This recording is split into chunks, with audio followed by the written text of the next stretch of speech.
Welcome to Third Space, a podcast about what it really means to build community together. I'm Megan Boekhorst, and each episode we'll explore the stories and practices that remind us community isn't something we just have. It's something we build, rooted in equity, belonging, and shared responsibility. I'm so glad you're here.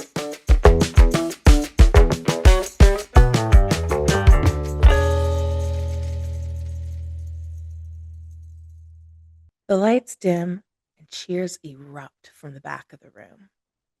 And then the horns start, and suddenly you're not just at a concert. You're part of something bigger. Joy fills every corner, not the quiet kind, but the kind that takes up space. The kind that says, we're here, we belong, and we're not going anywhere. That is the magic of queerest funk. They turn music into belonging and belonging into a kind of resistance all its own.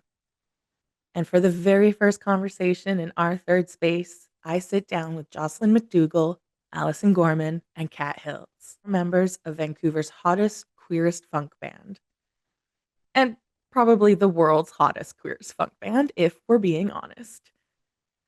We talk about creating spaces for belonging and celebration, how music brings communities together, and the radical acts of queer joy, queer fun, and queer love.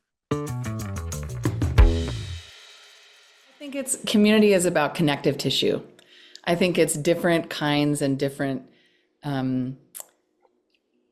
widths and types of connective tissue between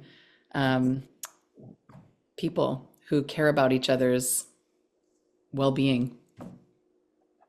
Safety in being held and being seen. Yeah, spaces where people belong. I'll just co-sign what both my friends have said here. Yeah, spaces where people belong and feel seen, and across differences, finding your chosen family. And you all do such an incredible job in creating those spaces of belonging and of allowing folks who don't necessarily often get seen be seen. And so I'm really curious to know, what is the spark that brought Queer as Funk together? Yeah, I'll jump in on this one. Let's see. I'll give you the Cole's notes here. I was singing in a choir, an all butch kind of mask queer choir. And from that choir, the reason I was in that choir was for the community more than the choir. I'd never sung in a choir before. And from that choir, discovered all these amazing singers and musicians, and had always wanted to put a band together. And I was like, well, here they are on a silver platter. And the personnel has changed a little bit over the years, but we've got some OG members. Not everyone came initially from that choir, but we've been really lucky to attract awesome musicians and humans and people that we have great chemistry with, all 8 or 9 or 10 of us, as it sometimes is, which is kind of a rare thing, I would say. So yeah, that was the initial spark. Well, that's another thing I love. I've seen you perform now in person, I think only 3 times, maybe 4. I might be forgetting one.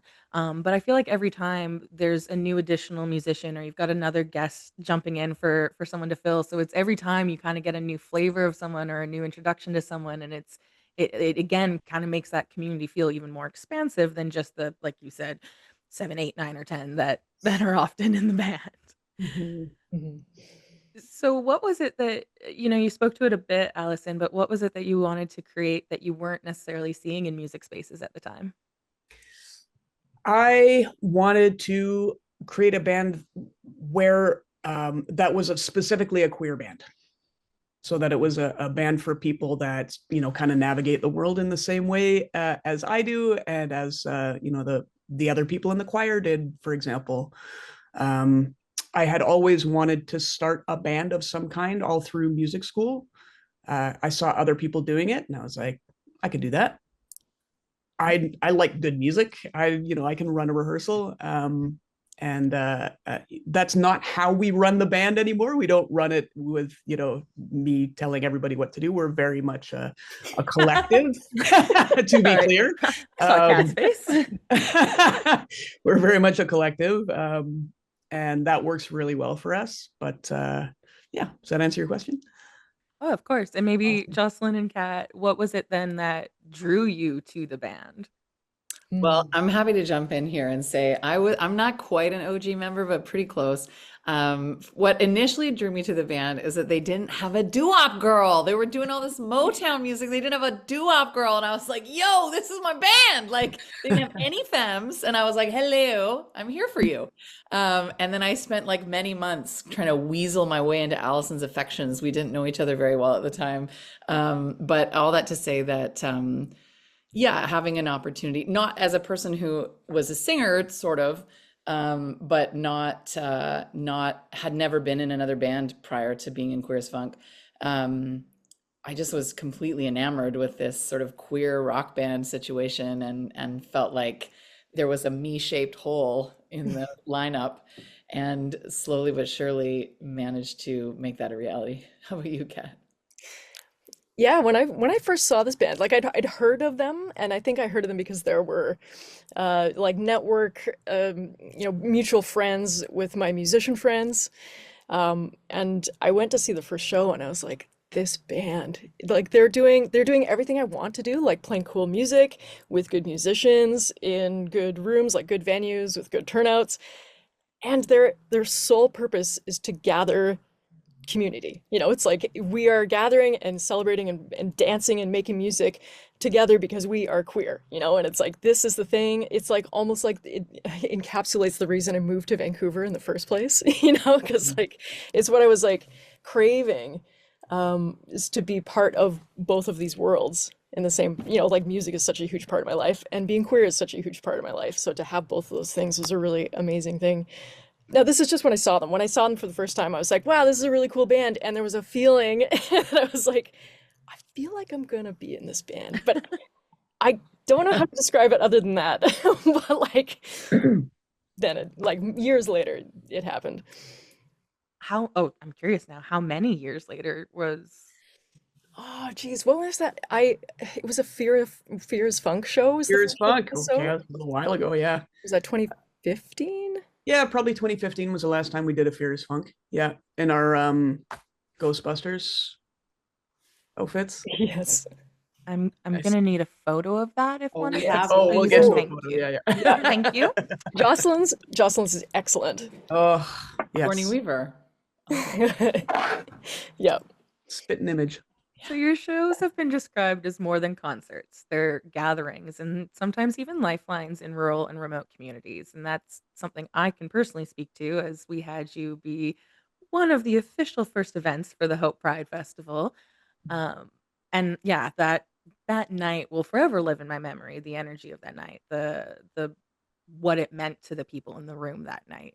How do you think music creates belonging in ways other forms of advocacy can't? I want to say music and dance, and I would add dance to it too, because I think it's both. It takes you out of your head, right? Like it takes you out of the intellectual. And I think so much of advocacy lives in the sort of cognitive space, in the intellectual space. And so there's something about particularly the music that we choose to play, which is so profoundly joy centered. And it's upbeat and it is for dancing, right? So there's this like deeply ecstatic experience that people are having. And I use that word in the kind of spiritual sense in a way, where people are witnessing and being witnessed in this kind of shared joy. And because we're queer forward, because we're unapologetically queer and we're welcoming everyone, like everyone's welcome to be part of this jam and part of this party, part of this joy, but it's really centered around queerness and around queer love and queer friendship. I think it's that experience of witnessing and being witnessed in your truest, queerest self, Even for folks who maybe didn't walk in the door identifying as queer, maybe they get to feel a little bit queer for the night, you know? But we get out of our heads. And so we get out of all the wordification of what it means to talk about identity and what it means to be advocates and all of that kind of thing. And we get into the body and we get into the spirit and we just get to be with one another. And I think that is an experience of belonging that only comes through something like music. I gotta jump in and share for just 1 second that my first time ever experiencing your show was at ABC Society of Transition House annual conference. Oh, we're about to do And that again this week. oh, is it this week? Thursday, yeah. That was a great conference. Would love to go again, but when I was there for several reasons. I mean, I'm an introvert, so already conferences drain a lot of energy. The dinner's kind of, near the end of the conference. I'm not a great networker, and I hadn't started my business yet in that, so it wasn't really necessary for me. And it took everything for me to even show up to that dinner. I did not want to go. I did not want to be seen. I didn't want to be perceived. I absolutely did not want to dance. And I had never, I didn't even know I heard when they introduced Queer Spunk, I was like, oh, cool. That's a queer band. That's cool. I get to see something for me. That's nice at least. But yeah, I was on that dance floor fairly quickly into the night in pain, yeah. physical pain still, Oh, because no. again, conferences are hard on my body. So I was hurting that night. It's part of why I didn't want to dance, but I did not care because you can't help but dance whenever you guys perform. So Mm. I don't know if this applies, but I think sometimes the queer community can be like a little bit subdivided, sometimes a lot subdivided. Mhm. And one of the things that I love about our shows in town, but maybe specifically when we go out of town to smaller communities, is how much it's like everybody. All of the genders, all of the ages, all of the different ability, it's the whole queer community. And I love that we all get together and, everybody's on the same page and everybody's just rocking out. Hmm. Yeah, I'd add to that too. It's a real life space where so much of our life is on the internet. Actually, so much of advocacy happens on the internet as well. It's like nice to share physical space, and it does, which speaks so directly to your podcast theme. It does create a space in a land where like queer spaces are disappearing. Mhm. It's a moment in time. So, that kind of leads into this next question I've got for you, which is why is it important for you to bring queer joy into smaller, more isolated communities? Mm. I mean, smaller towns, Hope, Salt Spring, Chilliwack, you name it, they don't get to have the big corporate funded prides that we get to have. For better, not that there's not issues with that as well. However, so to be In able to, from a community that doesn't have it, I would take the money. I would yeah, gladly take the money. I will not turn down that money. No, give me every dollar. yeah, or even like a gay bar or a club night or something like that, right? Like to be able to come to a small town and provide that. Oh, we see the impact that it has on the people that come to the show, and it fills up our cup. I mean, I say this all the time, right? Like it impacts us. We get to take it home with us and share that joy around with each other and with our families and with the audiences over here. And I think this is true in smaller towns, but I don't think it's exclusive to smaller towns. I think that there's lots of folks who have to code switch, right? They have to code switch. They have to be one version of themselves in their professional life, maybe, and maybe a different version again in their family context. And so there's this, I think part of what we try to offer with that comes along with this sense of belonging is that you don't have to code switch here. Like you can just come and be the sort of truest, most like concentrated version of yourself, and you can feel safe, but not only safe, right? You can feel like it's celebrated, that we're excited that you're here, that other people are excited to see your freak flag, like your specific freak flag, And I think that offering is is what we try to bring to every show that we do. But in particular, we see the impact of that in smaller communities because I think there's fewer opportunities to access that kind of belonging. And how do you balance pure joy and fun with the deeper work of visibility and advocacy? I think they're the same thing.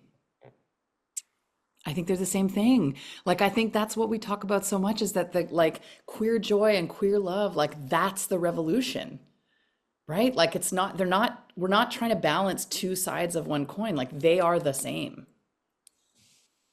How do you think that, on that joy, fun, friendship, community, love, they've become these radical acts, and we've said for a while now, Pride has always been a protest, even when it's a festival, even when it's about joy, that joy, like you said, is in itself a protest. How did that become so radical? What do you think, Kat? Question. Great question. Question of the century. We live in strange times, and it's getting more distressing by the day in some ways. So I mean, Jocelyn often will say that this is how we, knit ourselves back together is by, I mean, I'll give you an example. I mean, I had family members who used to say crazy stuff about, just off the cuff, about like queer people when I was growing up. And those same family members, when they met my now wife and got to know me as a queer person, are like the biggest cheerleaders and loved my wife more than anybody in the world other than me. So, seeing people in your world, seeing queer people experiencing queer joy and queer love, like this is how like we change hearts and minds. And I think part of what's so like when you ask the question, like, how has it become a radical act? I think, we can point to lots of different reasons. We can point to the internet, we can point to the algorithm, we can point, but at the end of the day, like, it does feel a bit like it's capitalism's fault. You know what I mean? It feels a bit like fucking extractive capitalism is really fucking us all over. Pardon my French. Sorry about your podcast.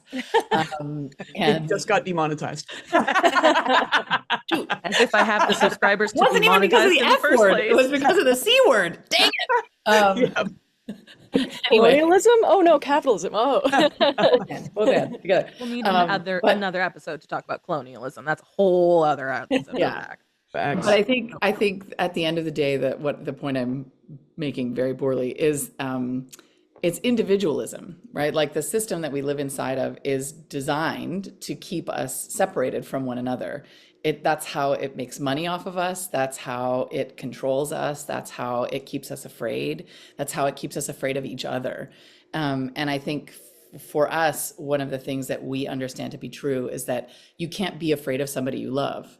Right. So I think we're trying to create opportunities for people to even just have a taste. And we're not like, let's not kid ourselves here, right? Like we're putting on queer dance parties. Like that's what we're doing. We're not the BC Society for Transition Houses, right? Like we're not doing that level of like frontline, incredible, like necessary social work. But what we're doing is we're offering people a taste. We're offering people a somatic experience of belonging, of friendship across difference, and we're inviting them to have that awareness. So not just to come and have a great time, like by all means, come and have a great time. It's a great time hanging out with us, but also open your awareness just that little bit and look around you at all the people in the room who are different from who you are, who are sharing this moment of joy and friendship with you. And imagine what it would be like to populate your life with more people who look differently from you, who love differently from you, who speak differently from you, and understand that it's possible that you can share enough in common with them that you can create bonds of friendship and love.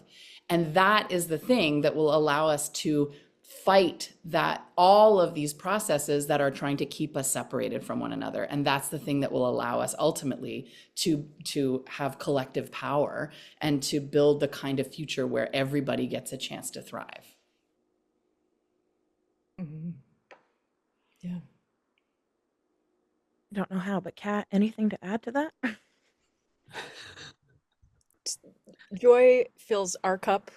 I hope that joy fills the cups of everybody who attends a concert, and it's when that cup is filled that gives us the resilience and the strength and power necessary to go out and be doing the work that is necessary, that perhaps we do in our personal lives or, you know, wherever that work happens. So, what is it you hope audiences, both queer and beyond, carry forward after experiencing your music? I hope they leave feeling like they have a sense of community.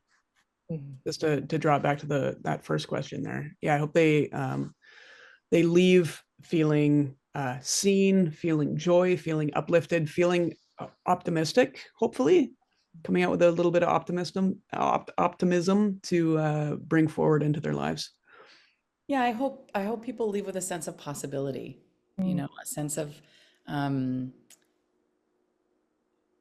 that optimism and possibility that when we step away from the box, when we step away from the digital, when we step into relationship in a physical space with other actual bodies and people, that beautiful things can happen. And the hope that they can take that one step further to like, what are the other ways that I can be in physical community with people and make beautiful things happen.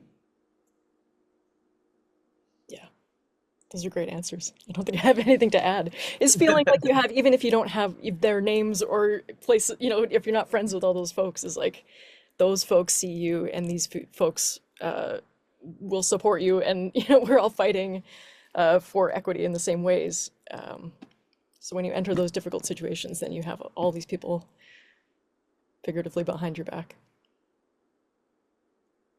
And so, to experience your music, how can listeners support queer artists and experience the joy that is queer as funk?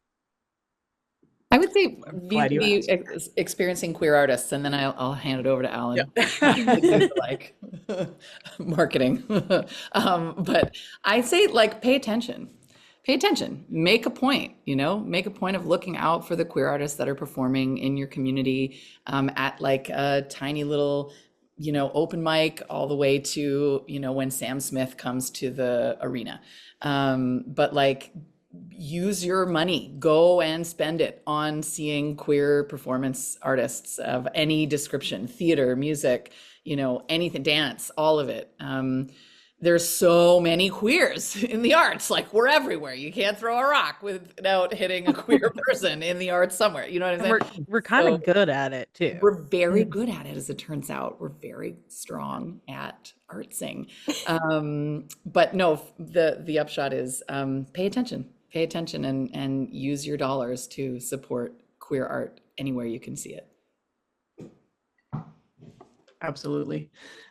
Specifically Queer as Funk, where could they see us? Well, I know this comes out in mid-November, so we've got a couple of shows that we could plug at this very second.